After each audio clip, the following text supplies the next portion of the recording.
many of you out there are familiar with the cartoon character Mr. Magoo? Mr. Magoo had eyesight problems. He often drove his car off the road into precarious situations, and he lost things. Madam Toastmaster, Mr. Toastmaster, fellow Toastmasters, and honored guests, I have something to tell you. My children and wife often say, I'm like Mr. Magoo. I lose things. My wallet, my keys, sometimes my glasses. Where are they? One time, I even lost my wallet for 3 days. I had put it on top of the refrigerator, and it fell into the freezer part of the refrigerator. And when we went to look for French fries, there was the wallet. I had a precarious situation in Hawaii. I went on vacation with my wife, my son-in-law, and my daughter. And our grandson came along on this trip. We had a wonderful time. We had mahi-mahi, some really nice dinners, watched sunsets, had a fabulous time. We even went snorkeling in Hawaii. It was so nice and beautiful. Kellen was happy to be snorkeling until the feet of his feet touched the fish, and then he was pretty much done with snorkeling. That was about it. But me, I can't get enough of swimming. It is really my jam, as Dustin knows, and Justin. Everybody knows because I've talked about it before. So I decided I would go down to the beach one day. My wife and daughter were there, and this was about the 4th day.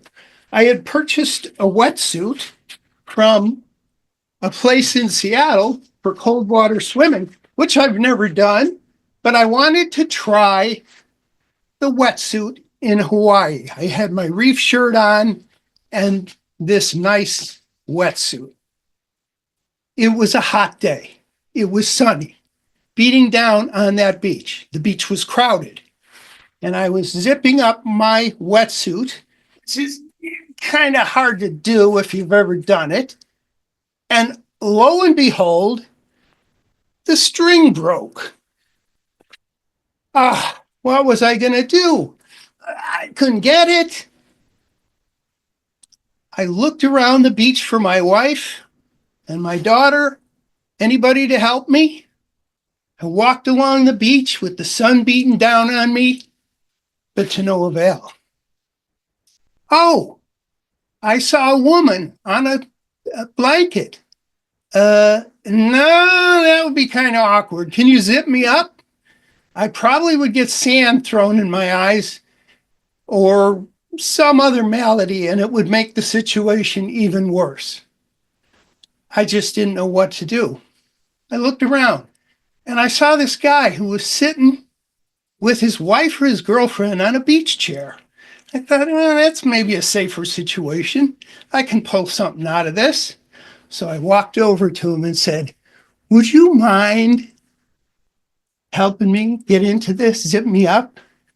Sure, he said, and he zipped me up.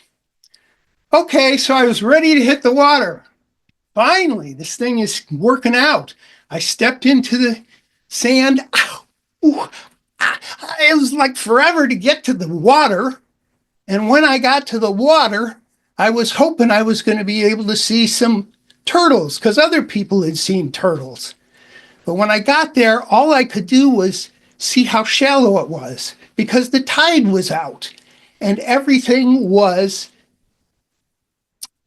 basically coral. Now, you can't swim in coral when the water is shallow because your arms won't get traction or something worse. I was worried that I was going to get my chest ripped open by the coral.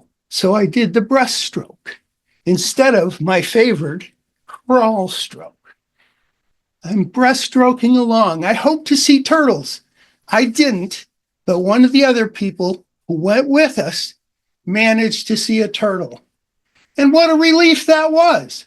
I got the picture of it, and I didn't have to go find it in deep water, which I didn't have in the first place. So it just goes to show you, you just never know what's going to happen. Oh, yeah, I got to get out of the water now. Oh, geez, what do I do? How am I going to get out of this thing? It's so tight. So I walked over to the guy. Hey, remember me? You did such a good job the last time. Do you think you could help me out again? Sure, he said. He got up from his beach chair and he helped me get out of this thing. He unzipped it in the back and, ooh, that was something else. And, you know, all I think about when I have these types of situations that happen to me is Mr. Magoo. Because you see, he's just like me.